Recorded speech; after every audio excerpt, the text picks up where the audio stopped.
to limit my comments to theological and ethical comments, but I'll do my best, and maybe in the Q&A we'll go back and forth a little bit. Let me begin by answering this question that was asked of me. Greg put to me a few questions to answer. The first is, what are the broad ethical issues raised by the evidence we've just seen on climate change? And the first is that climate change represents a triple injustice. First of all, climate change hits the poorest people first and worst. Secondly, those most affected by climate change did not cause it and are powerless to affect it. And third, those who are profiting from the extraction of fossil fuel are not paying the full costs. We'll get to that more in a moment. The second broad ethical issue is humanity's inadequate focus on and acceptance of intergenerational responsibility. We have an economic system that at best has a 3-month outlook, and what we need is an economic system that has a 7-generation outlook. I have challenged our pastors that if you or your partner is pregnant, 100% of your sermons during that pregnancy should at least touch upon intergenerational responsibility. And often they look at me and they say, what, have you forgotten all the theology that you learned in seminary? And it turns out Scripture is full of an emphasis on intergenerational responsibility, but because we have such a short time horizon, focusing on current generation profits, we ignore intergenerational responsibility. That's the second broad ethical issue. The third is our relationship to and our attitude toward nature. Our current understanding of capitalism is insufficiently comprehensive. Our implementation of capitalism requires economic externalities for the market to work. Economic externalities are those aspects that are not considered part of the market system. And so everything we've heard in the past 40 minutes about the impact of CO2 as a consequence of burning fossil fuels over the past 200 years, none of that has ever been factored into capitalist profit. So 7 generations of humans have benefited, and all in all, society has grown hugely in our material wealth, and 1% or 10% of those individuals have grown massively in relation to our current generation wealth, while saddling all future generations with the burden of our benefit. So it's a flaw in our attitude toward nature by externalizing the impact.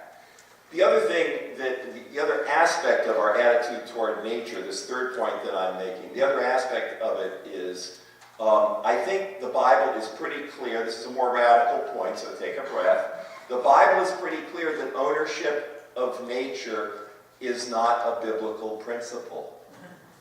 Period. And I'm waiting for the day when a church like this declares itself to be a land trust, and that the individual members of the church begin declaring their private property as land trusts because it is faithless, that is, it is an inadequate expression of Christianity to hold land. I can make that case on a scriptural basis, but I don't have enough time. Fourth point, fiduciary accountability. Humanity has not come to terms with taking responsibility for investing assets in a way that is morally consistent with our responsibility for future generations, or even our responsibility for just a 30-year outlook. If you want to read more about that, a former member of the Security and Exchange Commission, funny name, his name is Beavis Longstreet. Isn't that a great name? Beavis Longstreet. So he is one of many endorsers of my book. You can see his comments on my book in the front pages of the book itself. I heard him speak at Harvard Law School about 4 years ago, and he and I have been buddies ever since. He was a Reagan appointee, and this is his whole point, that it's completely fiduciarily irresponsible for a pension fund to hold fossil fuel stocks. Because if humanity is going to go forward, we must keep fossil fuel in the ground. And if we keep it in the ground, ExxonMobil will no longer be a profitable company. So it is fiduciarily irresponsible, not just morally irresponsible, fiduciarily irresponsible for any pension fund to hold that. Finally, now, over the past couple of years, many pension funds have purged themselves of fossil fuel stocks. I'll say more about that in a moment. And the fifth ethical point here is the short time horizon is irresponsible and unacceptable, right? Climate change, more than any other issue, not only exposes the short-term time horizon of our investment practice, but it also exposes, climate change exposes the fact that members of our House of Representatives, they have a 2-year time horizon. Everything they do is related to a 2-year time horizon. That is morally incompatible with the science we have just heard, which has hundreds and thousands of years of impact as a result of the work of 7 generations of humans. So now the second question Greg asked me to speak to is, what are the faith-based considerations, the Christian teachings in particular, that call upon us to take action in relation to climate change? And I want to give you 5 key theological guides for the ways in which God is calling the church to respond to climate change. First of all, and this relates to what I said earlier, with God, there are no externalities. When we have confession in church, we know God already knows this stuff, right? Any understanding of God, no matter what religious perspective, God is omniscient. God knows already. And yet it's important to confess, right? But it's really about us admitting to ourselves. But with God, there are no externalities. So the whole notion of climate denial, right? Think the head of the EPA, Scott Pruitt. The whole notion of climate denial is antithetical to any understanding of God, because you can't lie to God. That's how God, not who God is, it's how God is. There's no denying truth to God, right? So you all following what I mean? So with God, there are no externalities. We don't get to play games with the science that we have just heard. Second point, God calls communities, not just individuals. Most of us come to church and we think, what is my calling, right? And we have all kinds of conversations about that. Pastors have preached hundreds of thousands of sermons asking their congregation, what is your calling? But it turns out the Bible, much, much more of the Bible, concerns God's call to communities as opposed to God's call to individuals. And one of the things we have to embrace as people of faith in relation to the science we have just heard is that it turns out we've been born on the hinge of history.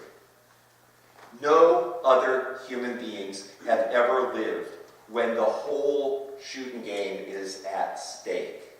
And it's up to our generation to swing that hinge of history toward hope. And the only way that will happen is for us to stop acting as individuals, to stop hearing something like that and feeling unempowered because, oh, I'm only an individual, to stop being an individual and instead to recognize I am part of a community, and this community can leverage our assets and influence and make everything change. So that's the next point. Where am I here? I have to find my way. There it is. The third point, the third theological point, relates to something I've already said, and that is the earth is the Lord's. It's not ours. Big surprise, right? So it turns out one of the most important things going on, and if you were listening to NPR this morning, you might have heard something about it because the program focused on it, is a lawsuit being brought by 11 young kids between the ages of 11 and 21, who I know personally.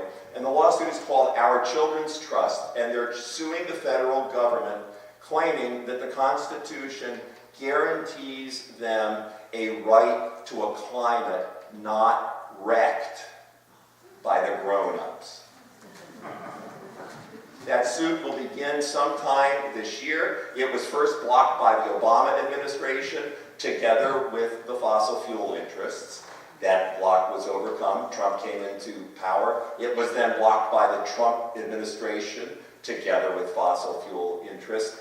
That block was overturned about 10 days ago. This trial will go forward. It will be not just the trial of the century, it will be the trial on which human history hinges. Pay attention.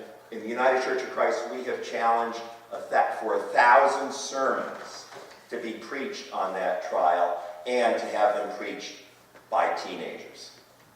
Fourth theological principle is that our covenant with God is for all time. It's not just for the current generation with God. It's for all time, and it's not just for human beings. It's for all creatures as well. Look at the 9th chapter of Genesis. It's for all time and all creatures. But what we do is we anthropocentrize that and think, oh no, it's all about me and God. We personalize it. Or it's all about humans and God. No, that's not what Scripture emphasizes, not what our tradition emphasizes. And the final theological principle is the Golden Rule. Now, all of you know that every religion has as its moral foundation a recognition of the Golden Rule. That's not exclusive to Christians or Christians and Jews. It's in every single religion. But the problem is, religions got initiated a few thousand years ago, and the idea that treating your neighbor as yourself, that the neighbor might be somebody not yet born, wasn't morally important then because there was continuity of creation. The creation that now supported life would continue contiguously to support life in the future. So my moral obligation was to the person next to me in the pew. That time is over. There is no continuity of creation. That's what they just told us. And as a consequence of that, our generation, as much as we have a moral obligation to others, which we call the Golden Rule, we have an obligation to future generations no less than the moral obligation we have to one another. All right, now I'm concerned about time. Okay, so there was one more question that Greg asked me, which is what forms of action are most appropriate for local houses of worship to take?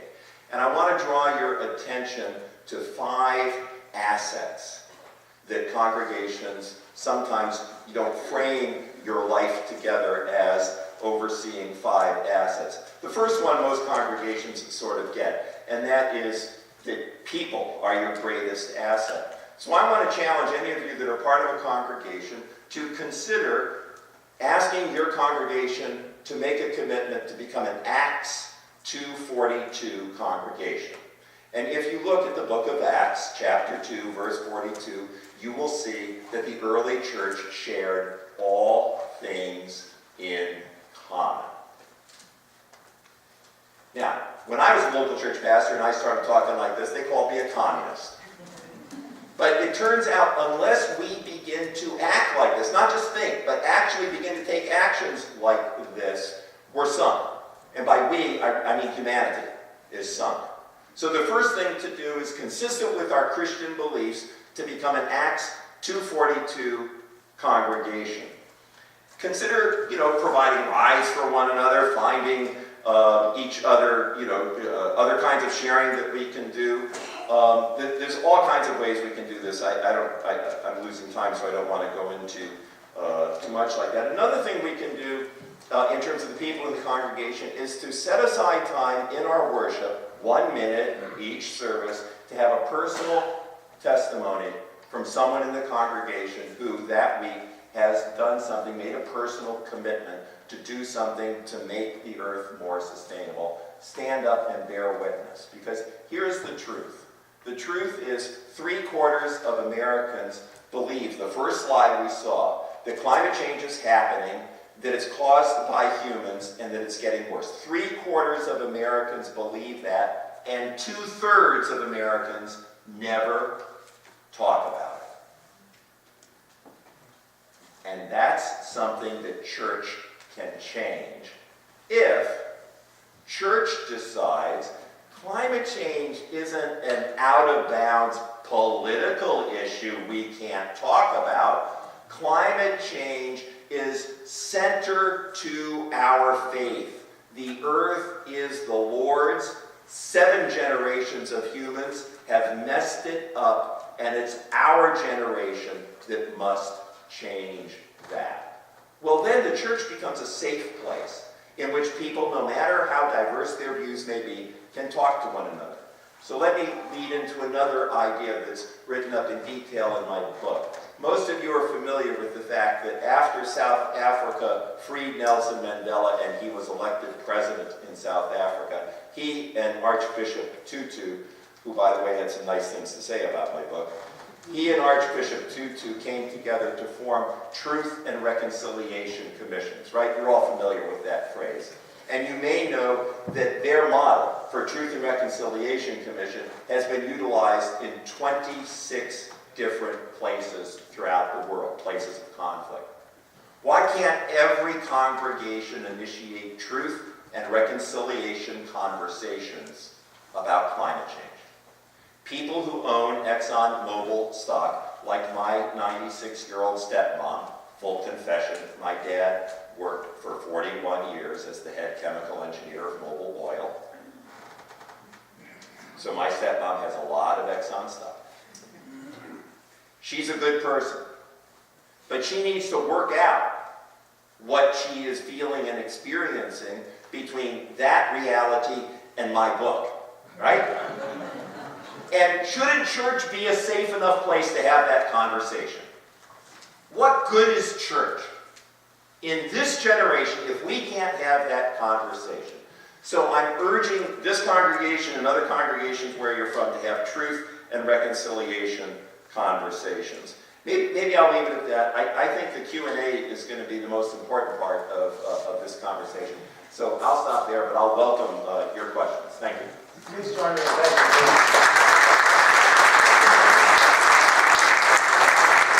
I already have some great questions which I'm going to pose to the panelists, but if any of you have written down already some cards, please pass them to the center aisle and we'll collect them at this point and they'll come up to me.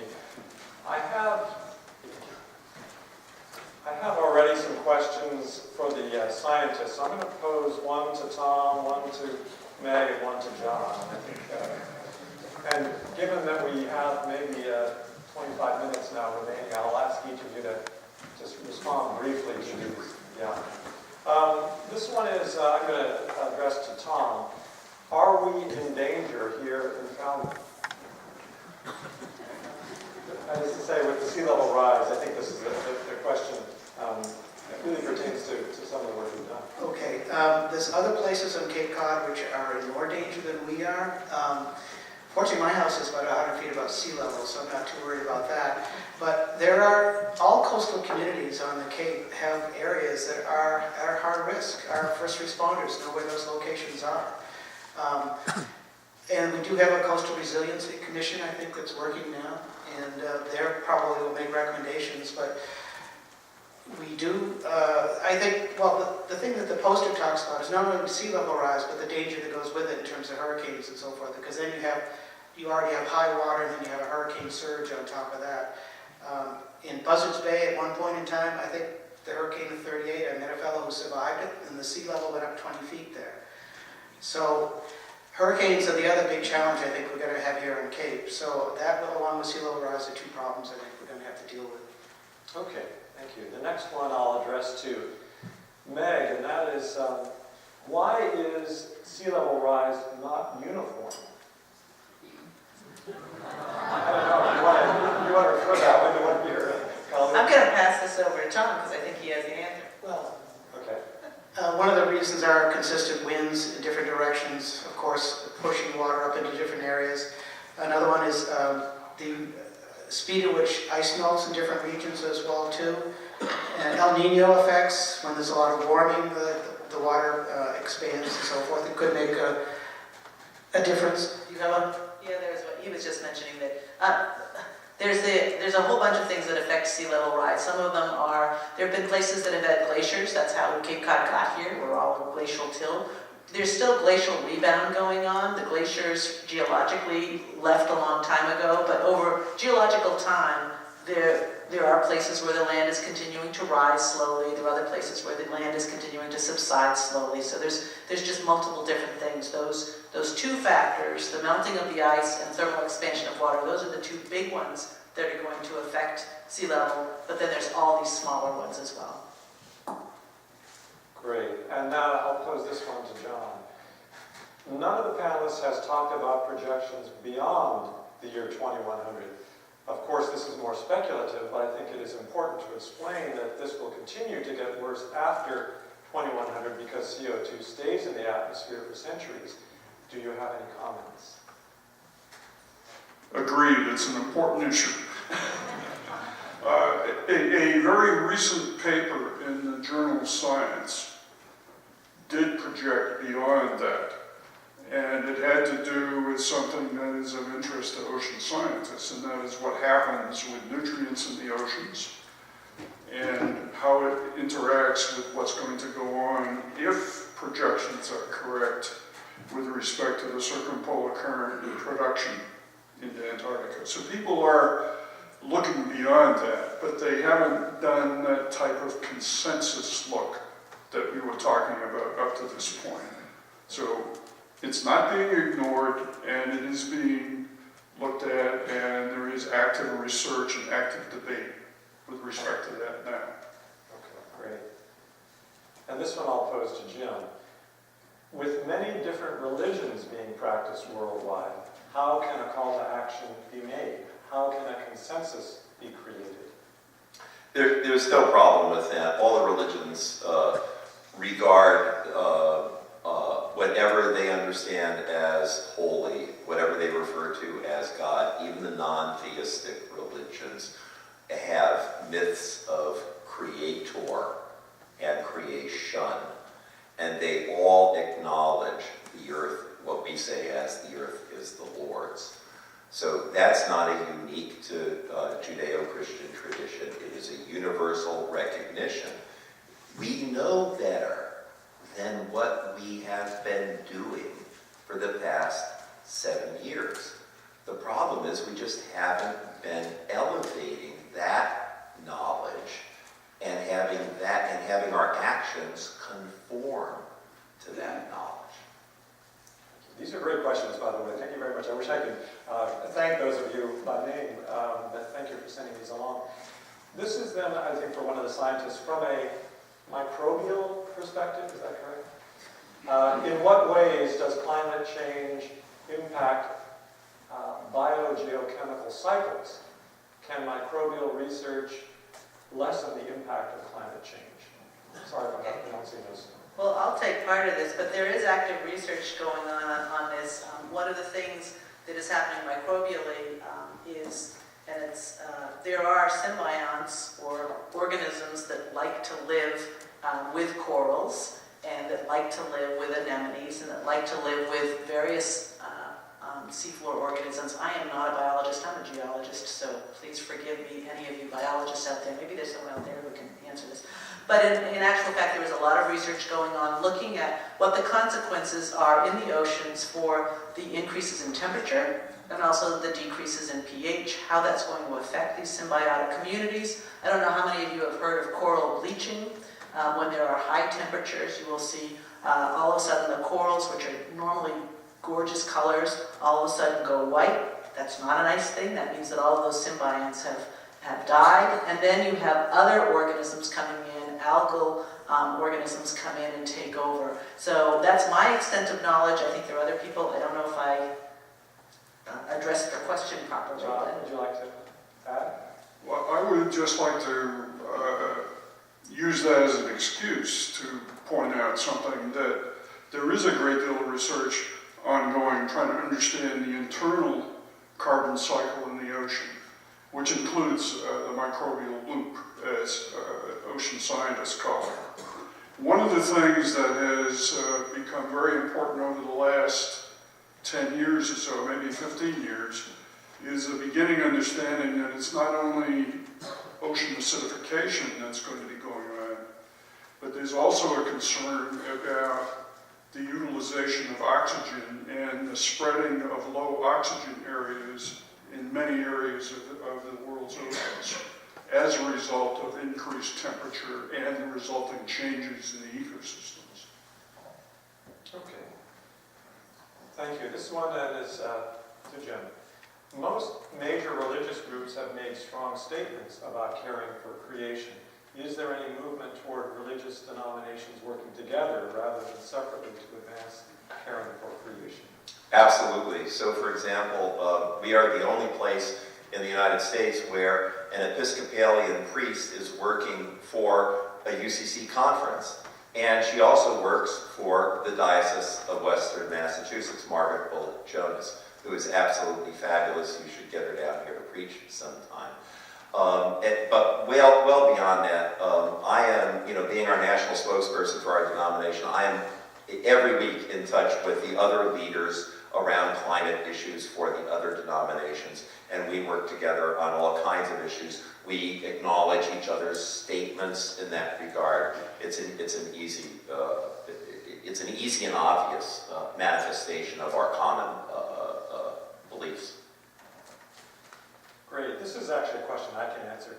Will this presentation be available on film? Not on film, but we have recorded today's session, so if any of you would like to access that recording, please let us know. We can make it available to you. And then this goes back to our scientists. There was no mention of growing population of humans. How can this overpopulation be mitigated?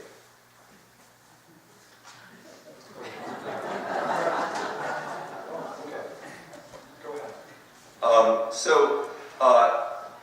This is a challenge, right? So I have a thought for a next book, and the title would be Sermons No Minister Can Preach. And guess what the first one in the book is, right? Bill McKibben wrote a book 20 years ago. He titled it Maybe One.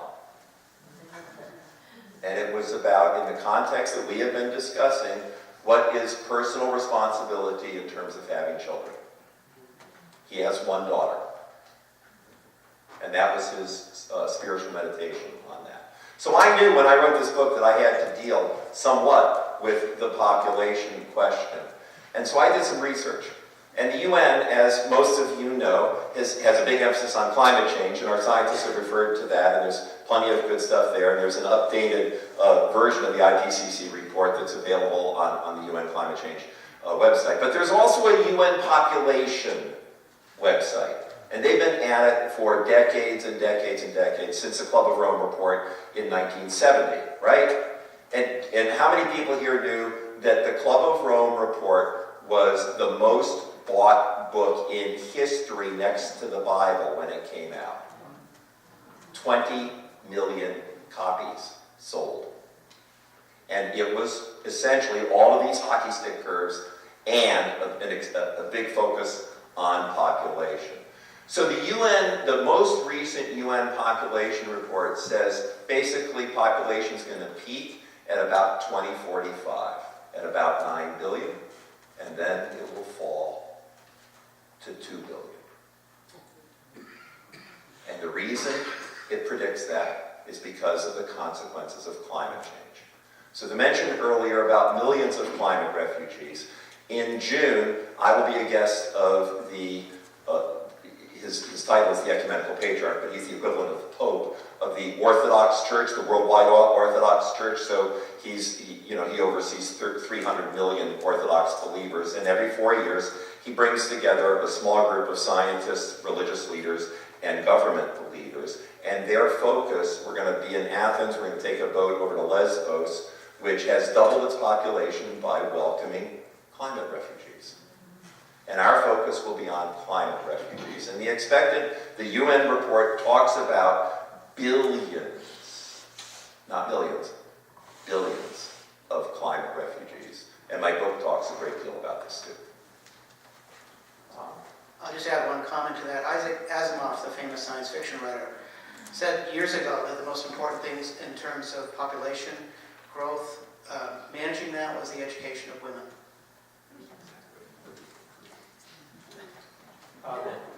Why don't we go on? We've got about 10 or 15 minutes now. Actually, I have two questions on this card. I'm going to read both of them. The first one I think is, I guess I'd consider a rhetorical question, but just to indicate something that's on certainly one person's mind, and I think maybe on many of our minds.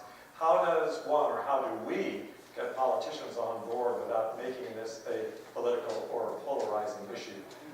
It's a very important question. I wouldn't expect our panelists to try to answer that, but let's try to answer the second question.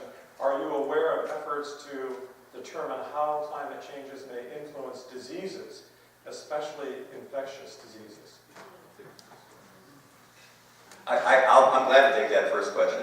If the church and if all faith communities were to come to terms with the grief we are now experiencing over the loss of God's creation and turn that grief into action, then we would unify and lock arms, and climate denial would be a thing of the past.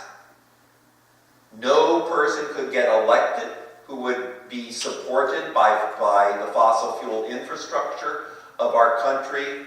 And the shift between our current dependence on fossil fuel and the possibility of having 100% dependence on renewable energy, that shift could take place in the course of no more than 15 years. Read Mark Jacobson's research at Stanford University. And then maybe if any of the scientists would like to take the question about diseases and infectious diseases. I got Lyme disease last summer, so I started doing some research on it, as you should. And somebody said that Lyme disease is the first climate change disease. You think about it, it's these small, rapidly evolving insects and so forth that are going to be most adaptable with the coming climates that we're going to have. And Lyme disease may well be one of those. Okay. There are a couple of questions here that are appropriate in light of the weather we've experienced here in Falmouth in the past week. So here's a question. Tree storm damage in Falmouth. Are we repairing our forested and planted lands? What can homeowners do to promote regrowth and vegetation, given the importance of that? It's not the ocean, that's the terrestrial. Okay. Every fall, I've told this story to lots of people, I go around the house and look at what's threatening my house and decide whether to take it down or trim it or all those type of things. And I'm also a land steward for the 300 Committee, the local land trust. And the forest behind my house has got more dead trees that have fallen over in the last year than at any time I've ever seen. We've lived down here since 1982, since then. So this, I think, the last two storms were the worst tree damage since Hurricane Bob in 91 or 92, whenever that was. Some trees are better than others in terms of dealing with the wind. A lot of the trees that went over this time are these pitch pines, which are very shallow rooted. I'm not sure. Keep your trees small and away from the house is my only advice. The other advantage of that is it keeps the ticks away too. And then there's a related question. We need renewable generators if we don't bury power lines. What can we do to get power lines buried to avoid the gas use due to storms? If any of you would like to respond, but I think it's an important question. So, I'm in a parsonage in Massachusetts, right? But my wife is retired, and we have a place in Vermont, and that's where we're going, and we put up solar there. And it turns out that the CEO of Green Mountain Power is the most progressive power utility CEO in the country. And so Green Mountain Power is giving huge discounts to installing Tesla batteries. And my answer to this question, it's not about power lines, taking them from above ground and lowering them. It would be, I mean, in 20 years, everybody's house is going to have the equivalent of a Tesla battery. And the only question is, are we going to be early adopters or not? Do we have the funds to be an early adopter or not? And then when, quote, the power goes down, unquote, it won't go down because your house will be powered for at least whatever period of time you need by your battery. I would like to add to that. I pose the question partly because solar panels, once they get hit by the trees, insurance companies may not cover you, and then what do you do? Yeah, no, there's all kinds of issues. His question was, what happens if a tree falls on your solar panel? And there's all kinds of issues like that. And as a society, we have to work those out. There's no doubt about that. It's a really good point. We have to work those out because we're in the middle of this huge transition, Our predecessors 200 years ago made a transition from whale oil to oil, from the ground, right? We're making a similar transition now. It's a big transition. You're right about that. I have two more questions. I'll pose one to the scientists, and then we'll end with a final question to Jim. So to the scientists, which is better or more effective, mitigation or adaptation? The trick question, because you have to have both. Thank you. And the more you mitigate, the less you have to adapt. John, would you like that? I wouldn't. All said we answered. Okay. Final question then goes to Jim. How does our post-truth environment impact our ability to mitigate climate change? What can we do? So, Scripture, everybody here, I'm sure, whether you're religious or not, has heard the phrase, the truth will set you free. And those of you that may not be Christian should know, if you don't already, that that's something Jesus said. And it is, how shall I put this? In my mind, in my thinking, it is not at all surprising that as we are on this hinge of history, that what should be rising up and asserting itself should be this contestation of truth. Because that is what is pushing down the possibility of the actual solutions that humanity needs. Bill McKibben, in an op-ed piece about 9 months ago, said his real concern is that Trump's term will last forever. And what he meant by that was that by delaying by 4 years the aggressive approach to our current situation that the scientists here have advocated, by simply losing 4 years, we could be sentencing the future to unrecoverable consequences. And so the issue of truth is fundamentally at stake. And as Jonathan knows, and all of our UCC pastors know, I've been advocating for a book written recently by a Yale historian called On Tyranny.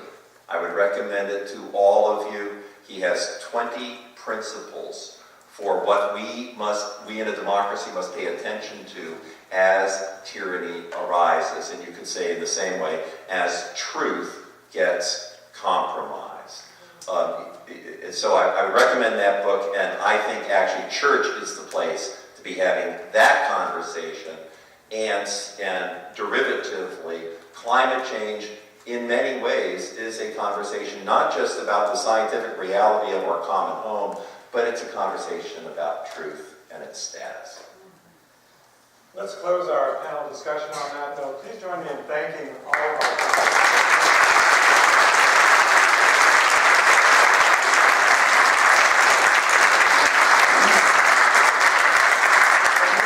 Before we leave today, just say a few words about our next steps in this multi-church initiative. And in particular, those small group discussion sessions that I alluded to. So if you refer to the back page of your program, there is, thank you.